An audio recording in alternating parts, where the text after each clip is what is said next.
All right. Well, today we're going to pick up where we left off with key issue 1 on religions. And today we're going to take a look at key issue 2.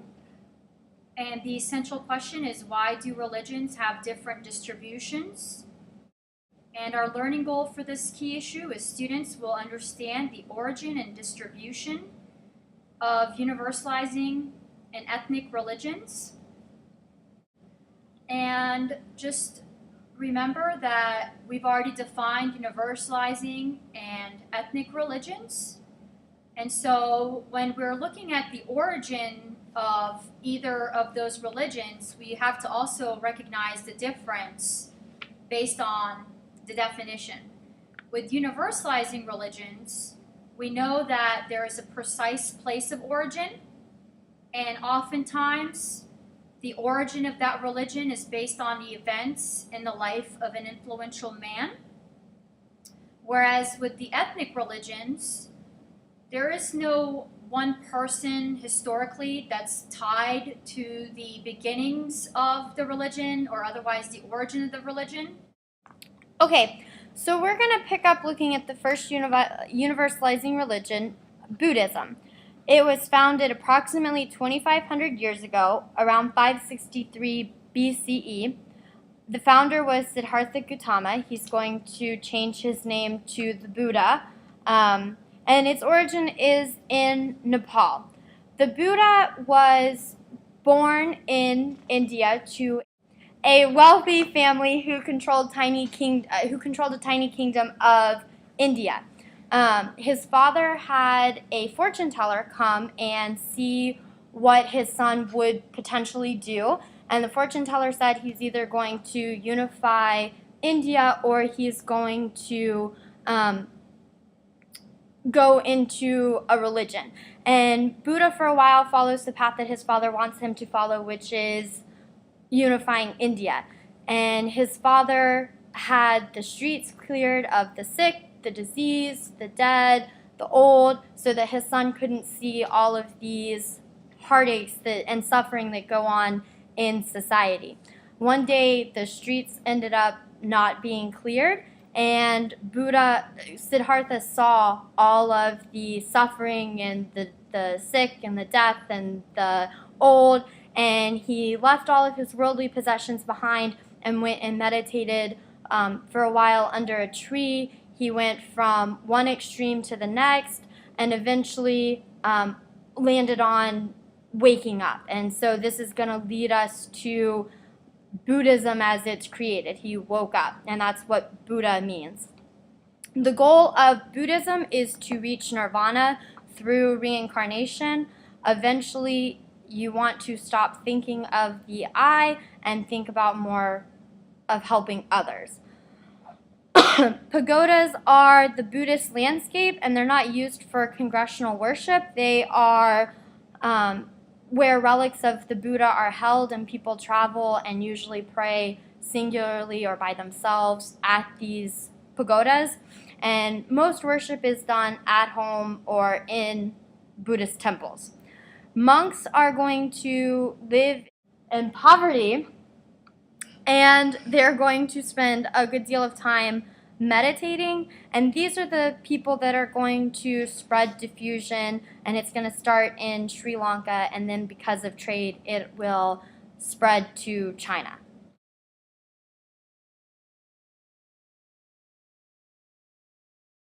All right, so our next universalizing religion, Christianity, which is dated back 2,000 years ago approximately, and this religion was founded based on the teachings of Jesus, which didn't happen officially until after his crucifixion, when disciples were setting out on missions throughout the Roman Empire at the time to teach about his words in hopes to convert others.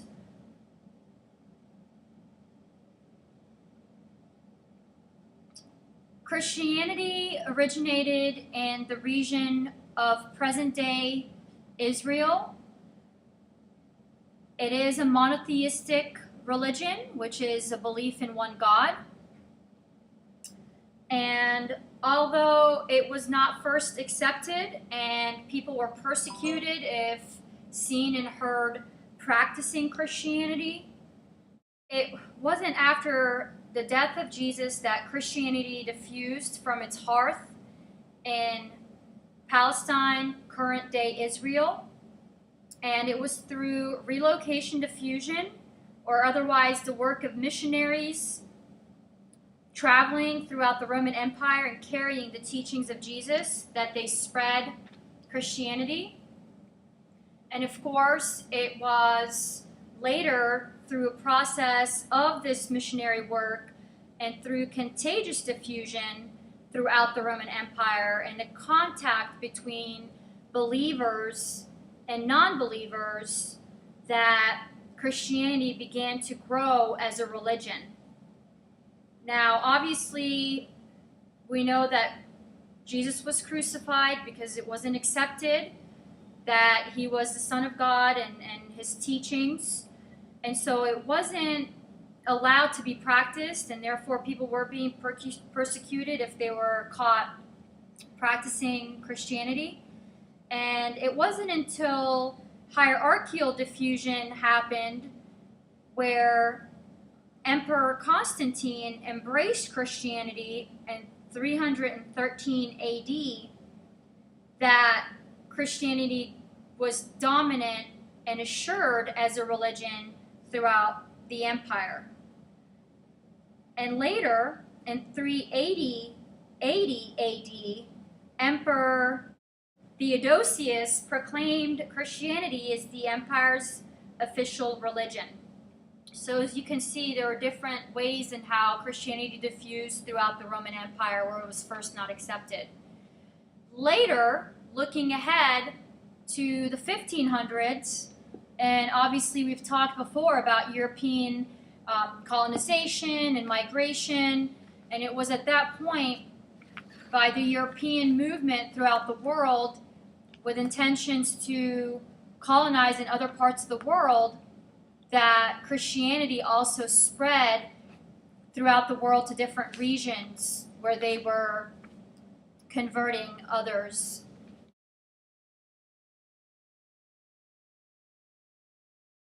Okay, now we move on to Islam, which is a religion dating back 1,500 years ago to 570 AD. And this religion was founded by the Prophet Muhammad.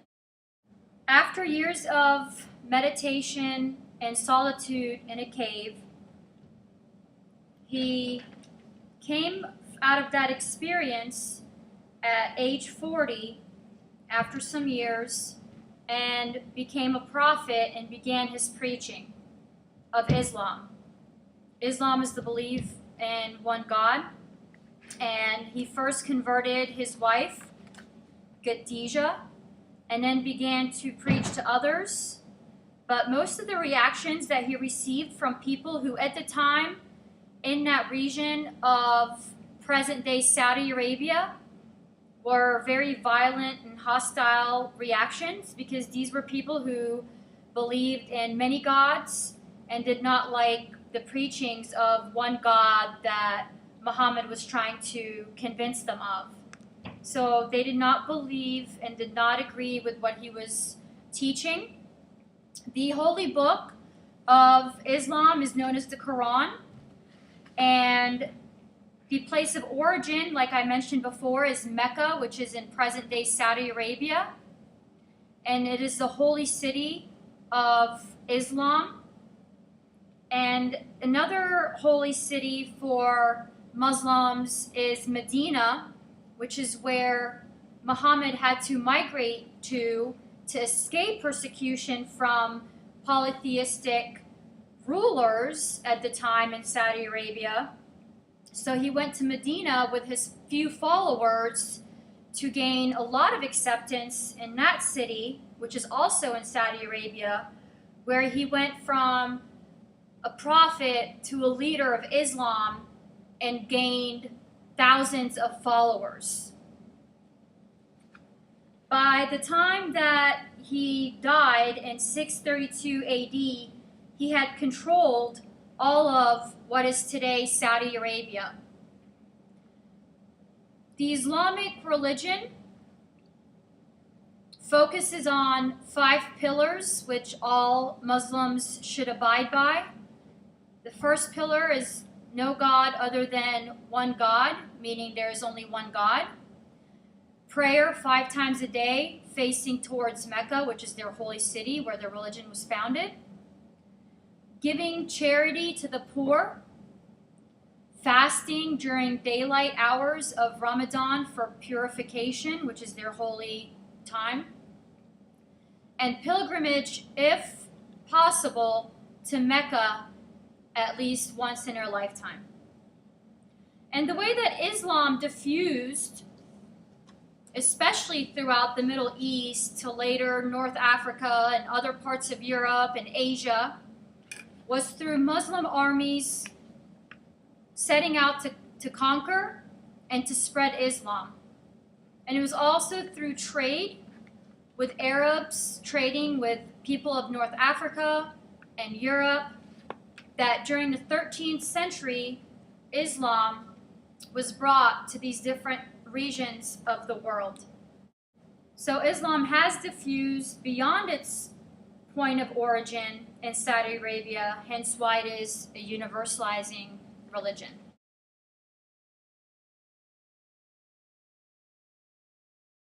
Okay, so the next religion that we're going to talk about is Hinduism, and this is the first ethnic religion that we're going to talk about. And if you remember, an ethnic religion is not tied to a single historical individual. It often has unclear or unknown origins, and that is exactly where we're going to begin with Hinduism. Hinduism has no specific founder, although it's by the Aryan tribes and their different beliefs and their different belief systems. It is a combination of all of those, and it started in Central Asia and diffused through India, or so it's thought. It existed prior to recorded history, which means a lot of early Hinduism wasn't necessarily written in a book.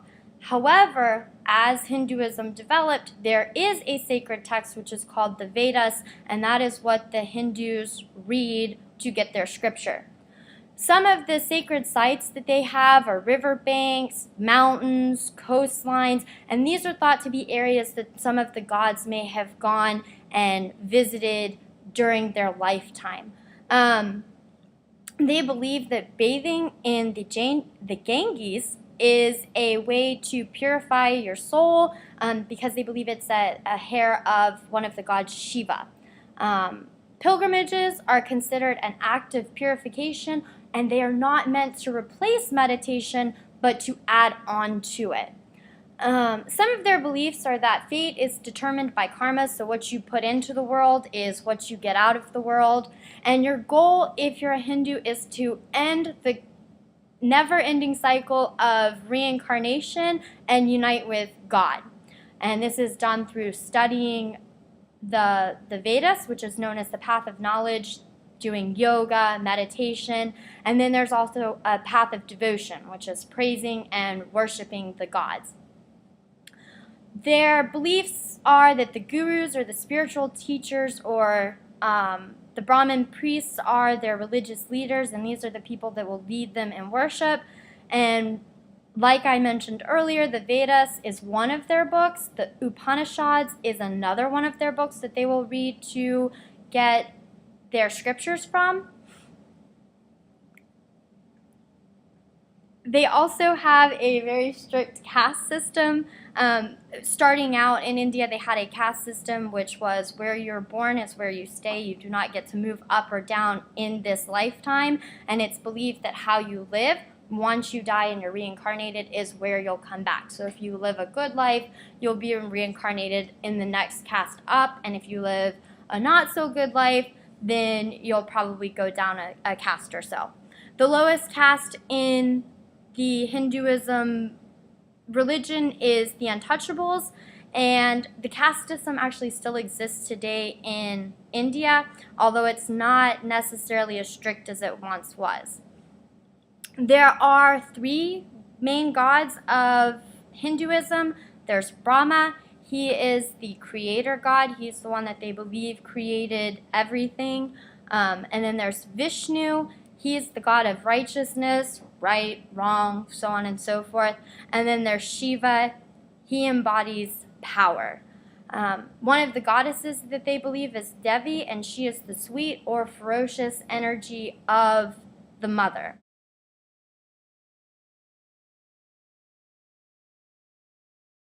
Next, we move on to Judaism, which is an ethnic religion, but unlike any other ethnic religion, it is practiced well beyond its place of origin and not confined to one place like the other ethnic religions because of the history of this religion and its people. Judaism was the first monotheistic religion, and it was Abraham 4,000 years ago who was the first Hebrew to receive revelation from God. It was then Abraham, his son Isaac, Moses, and other important figures in this religion that led the Hebrews to later the Jewish people to and from their homeland, which is in present-day Israel.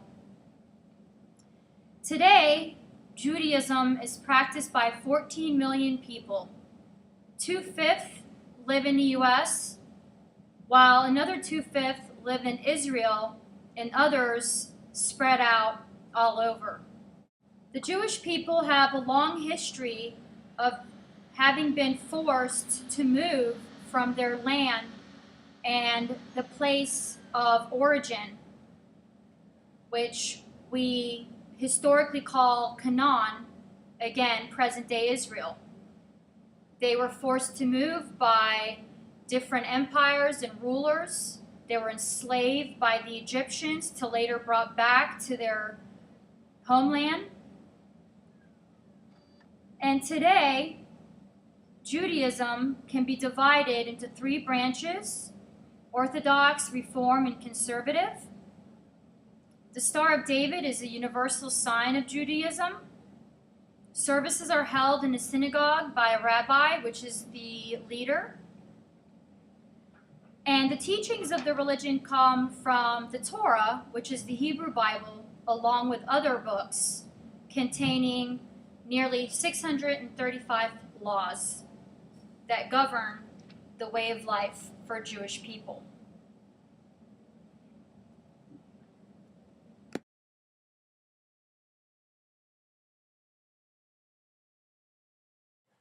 On this PowerPoint slide, click on the link below. It will take you to a video on the spread of Buddhism, Christianity, and Islam.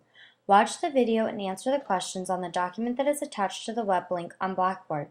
After answering the questions, label the three maps below the questions you just answered. You will need to complete this worksheet and bring it to class along with your notes that you took on this key issue.